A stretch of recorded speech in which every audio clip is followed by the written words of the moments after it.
ভারতের সঙ্গে রেলপথ সহযোগিতা আঞ্চলিক যোগাযোগের অংশ, কোনো একক দেশের সুবিধার জন্য নয় বলে জানিয়েছেন প্রধানমন্ত্রী শেখ হাসিনা। বুধবার রাতে সংসদের বাজেট অধিবেশনের সমাপনী ভাষণে কথা বলেন প্রধানমন্ত্রী। এখন জন্ম সনদ দিয়ে খোলো বিকাশ স্টুডেন্ট অ্যাকাউন্ট, নিজের বিকাশ নিজে কর।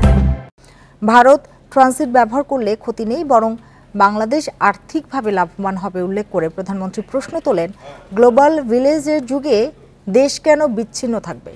আওয়ামী লীগ সরকার কারো বাক স্বাধীনতায় হস্তক্ষেপ করছে না বলেও জানান সংসদ নেত্রী।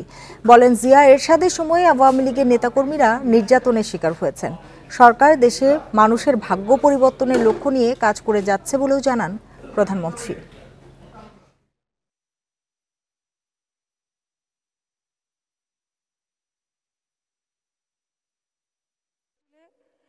বাংলাদেশকে আজকে ভারতকে আমরা ট্রানজিট দিলাম কেন, তার নিয়ে আপত্তি। ট্রানজিট অলরেডি দেওয়া আছেই। এখন ইসে থেকে ত্রিপুরা থেকে বাস চলে আসে ঢাকা, ঢাকা হয়ে কলকাতা পর্যন্ত যাচ্ছে। কি ক্ষতিটা কি হচ্ছে? বরং আমরা রাস্তার ভাড়া পাচ্ছি, সুবিধা পাচ্ছে আমাদের দেশের মানুষ।